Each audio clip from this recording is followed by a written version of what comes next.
सी काली रात थी। बादल ऐसे गरज रहे थे मानो किसी कयामत का संकेत दे रहे हो। सियारों और कुत्तों की चीत्कार की वजह से अंधेरे में जंगल के बीचों बीच खड़े आर्यन इंटरनेशनल के हॉस्टल की बड़ी और पुरानी इमारत किसी दानव से कम नहीं लग रही थी। जैसे कि वो हॉस्टल कोई जिंदा शिकारी हो और अपने अगले शिकार का घात लगाए उस घुप अंधेरे में छुपा हो। लो भैया जी, आ गए आपके हॉस्टल। पहुंच गए माखिरा मारे नई जेल। ऑटो वाले बिरादर, क्या लगता है ये जेल होगी या जन्नत? भैया जी, जेल हो या जन्नत, आप ये जगह छोड़कर नहीं जा पाइएगा। देख लीजिएगा। बड़ा अजीब है। खैर छोड़ो भैया, ये बताओ कितने हुए? पूरे 53 रुपए हुए। बे साले झापड़ मारेंगे, चूतिया समझ रखे हो हमें। इतने में ध्रुव ने ऑटो वाले की तरफ देखा। अजीब सी मुस्कान थी उसके चेहरे पर, जिसे देखकर किसी का भी दिल दहल जाए। जाइए भैया जी, आपका जो मन हो दे दीजिए। आप भी क्या याद रखेंगे, पर जरा ध्यान से रहिएगा। कई राज दबे हैं इस हॉस्टल की दीवारों में, बस कोई ध्यान से सुनने वाला चाहिए इसे। देखो ये चूतियापना इधर ना करो। तुम ये सब क्या कहना प्रसाद मोमोज के फाड़ नहीं सकते, और साले बनारस के हैं, भोसड़ी के भूतों को भी ठग लेंगे हम। ऑटो वाले ने ध्रुव को आखिरी बार देखा और वहां से चला गया। झमझमाती बारिश में ध्रुव और प्रसाद दोनों अपना सामान लिए भागते हुए हॉस्टल के बड़े से लोहे के दरवाजे के पास पहुंचे और उस दरवाजे को खोला। अबे इतनी बारिश में सियारों की आवाज? साले जंगल के बीचों बीच कुत्ते सियारों की आवाज नहीं आएगी तो क्या ट्रैफिक की चीची चीची पीपी पीपी आएगी? आगे बढ़ो अब। पता नहीं वह क्यों आ गया तेरे साथ यहाँ। अच्छा खासा बाप के गले पे बैठा था आराम से।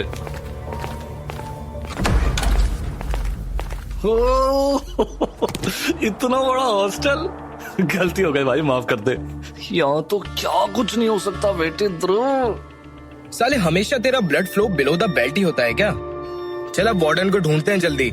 जहां प्रसाद चारों तरफ हॉस्टल की खूबसूरती को देख रहा था, वहीं ध्रुव का ध्यान बस हॉस्टल के वार्डन को ढूंढने में लगा था, ताकि वो जल्द से जल्द अपने कमरे में पहुंच सके।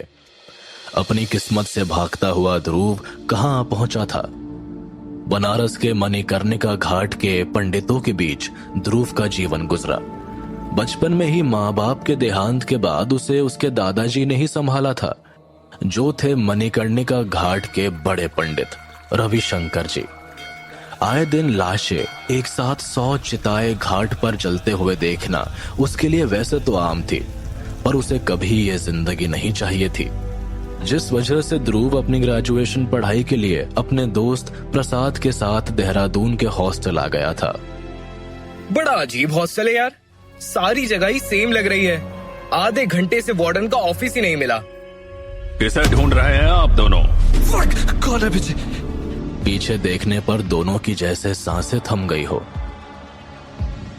एक बूढ़ा आदमी दोनों के ठीक सामने खड़ा था, हाथ में पुरानी सी लालटेन और गले में एक पुरानी सी चादर ओढ़े। एक आंख सफेद और एक आंख काली, मैला सा गेहुआ रंग और उस पर उसके लाल सड़े से दांत। ध्रुव ने हिचकिचाते हुए पूछा, आप कौन? मैं नागेश हूँ, नागेश खोसला, इस हॉस्टल का वार्डन। अबे लगता है इनका सिस्टम ना अभी तक 2G में ही अटका हुआ है, अपग्रेड ही नहीं हुआ है। चुप बैठ। ध्रुव ने प्रसाद को कोनी मारकर चुप कराते हुए बोला, एक्चुअली सर हम दोनों नए स्टूडेंट्स हैं, हॉस्टल की कमरे की चाबी चाहिए थी। नागेश मुस्कुराया और उनको इशारा कर अपने पीछे बुलाया। आओ अंदर आओ। दोनों लड़के नागेश की टेबल के पास पहुंचे।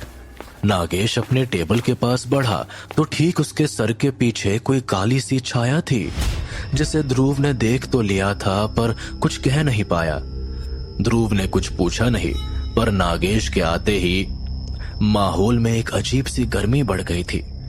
नागेश ने एक चाबी निकालकर ध्रुव को देते हुए कहा, कमरा नंबर 3, सेकंड फ्लोर। काफी रात हो गई है, सीधा कमरे में जाओ और कुछ भी हो जाए कमरे से बाहर मत आना। जी ठीक है। नागेश से चाबी लेकर ध्रुव और प्रसाद अपने कमरे की तरफ बढ़ गए, पर दोनों को कोई भनक भी नहीं थी कि ये काली रात उन पर कितनी भारी पड़ने वाली थी। सीढ़ियों पर चलते हुए ध्रुव को ऐसा लगा जैसे धीरे धीरे जगह का तापमान घट रहा हो। एक अजीब सी सड़न की बदबू बार बार उसके नाक को जला रही थी। ध्रुव अपने अलॉटेड रूम कमरा नंबर 3 के पास पहुंचा। अरे ध्रुव यार, ये हॉस्टल अजीब नहीं लगा? मतलब ना कोई शोर शराबा, ना कोई आदमी की आवाज।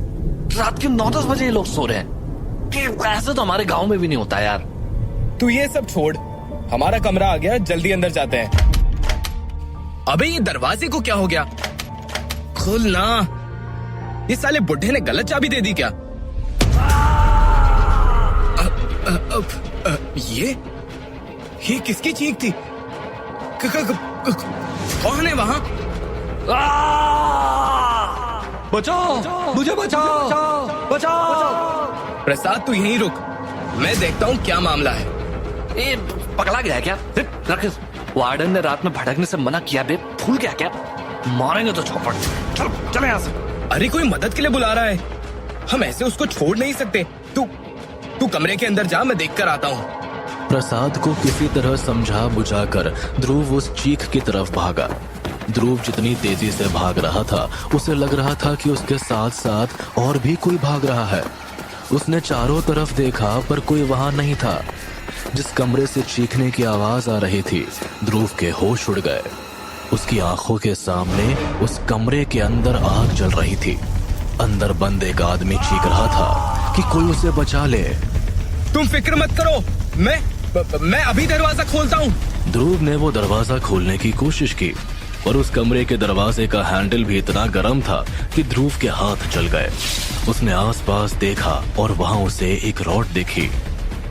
ध्रुव ने आव देखा ना ताब, उसने तुरंत रॉड से कमरा नंबर 13 के हैंडल पर तेजी से मारना शुरू किया।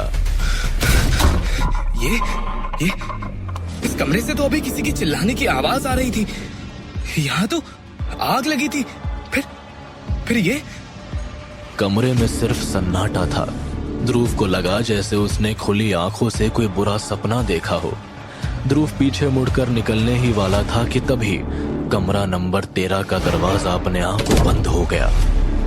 ध्रुव ने कई बार लात घूंसे मारे, दरवाजा तोड़ने की कोशिश की, पर जैसे दरवाजे को किसी ने बाहर से बंद कर दिया था। लेकिन जिस हॉस्टल में इंसान की परछाई तक नजर नहीं आ रही थी, वहां कैसे कोई बाहर से दरवाजा बंद कर सकता है? मुझे अकेला क्यों छोड़ा ध्रुव? पीछे से प्रसाद की आवाज सुनाई दी तो ध्रुव तुरंत उसकी तरफ मुड़ा। जैसे ही उसने प्रसाद को देखा, उसकी सांसें थम सी गई। कमरा नंबर 13 में बाहर से कड़कती हुई बिजली की रोशनी की वजह से हल्की सी रोशनी प्रसाद के चेहरे पर पड़ी। आंखें अंगारों की तरह लाल, पूरे चेहरे पर चीरे हुए निशान। उसकी दाएं और बाएं तरफ 2 ऑपरेशन टेबल थे, जहां 2 लड़के बेसुध से सोए हुए थे। प्रसाद की आंखों को देखकर डरते हुए ध्रुव ने पूछा, प्रसाद, तुझे क्या हुआ और तू अंदर कैसे आया? जैसे ही ध्रुव ने प्रसाद को हाथ लगाया, उसे लगा उसने बर्फ छू ली हो। अबे तुमको क्या हुआ? तुम्हारा शरीर इतना ठंडा कैसे पड़ गया? ध्रुव ने डरते हुए प्रसाद की तरफ देखा तो प्रसाद अकेला नहीं था। उसके पीछे सैकड़ों की तादाद में कई जले हुए लोग थे।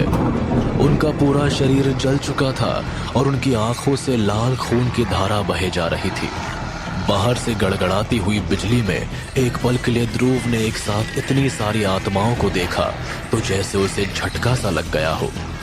उन आत्माओं ने एक ही तरह के अजीब से सफेद कपड़े पहने हुए थे। गले के पास से सर के पीछे तक जाते हुए टांकों के निशान सब में बिल्कुल एक समान था। ध्रुव समझ नहीं पा रहा था कि आखिर हो क्या रहा है। तभी उन सारी आत्माओं के पीछे से एक आवाज आई, डरावनी सी आवाज, ऐसी जो इस दुनिया के लोगों से परे हो। मैंने कहा था ना, रात को हॉस्टल में ज्यादा देर तक मत घूमना। उन आत्माओं के बीच से वार्डन नागेश बाहर आए। वो ठीक प्रसाद और उन 2 लड़कों के साथ खड़े हो गए। अंधेरे में भी उनका डरावना चेहरा ध्रुव को साफ साफ दिखाई दे रहा था। उनकी अजीब सी तकती आंखें ऐसी थी कि जो किसी के भी रूह को झकझोर कर रख दे।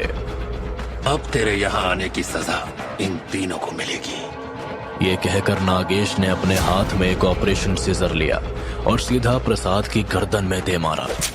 प्रसाद के गले से अचानक खून बहने लगा। प्रसाद! पूरा कमरा एक बार फिर आग से धधक उठा। आग के लपटों के बीचों बीच घिरा ध्रुव किसी तरह प्रसाद को अपने हाथों में पकड़ता है और उस मनहूस कमरे से निकलने की कोशिश करता है। पर जितना वो वहां से भागने की कोशिश कर रहा था, काली रूहें उतना उसके पीछे अजीब भाषाओं में मंत्र पढ़ उसे रोक लेती। ध्रुव, ये क्या हो रहा है? ध्रुव, ये लोग कौन है?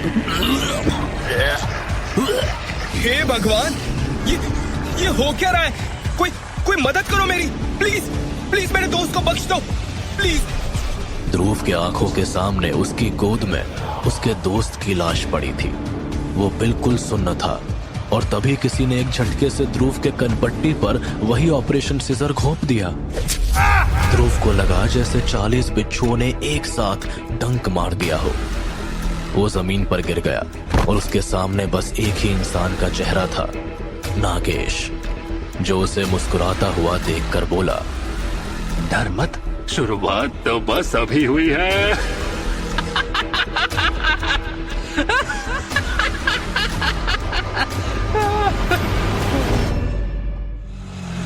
ऑटो के एक झटके से रुकते ही ध्रुव की अचानक से आंखें खुली।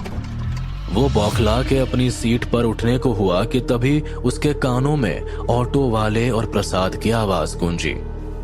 साले झापड़ मारेंगे, चूतिया समझ रखे हो हमें। प्रसाद को वहां देखकर ध्रुव ने तुरंत प्रसाद को गले लगा लिया। दिन का माहौल था, सब कुछ बिल्कुल ठीक था, पर ध्रुव अभी भी नहीं समझ पा रहा था कि आखिर उसे ये सारी चीजें क्यों दिख रही थी, ये बुरे सपने क्यों परेशान कर रहे थे। ध्रुव ये सब सोच ही रहा था कि तभी उसे अपने सवालों का सारा जवाब हॉस्टल के गेट से निकलता हुआ दिखाई दिया और उसके हाथ पांव ठंडे पड़ गए।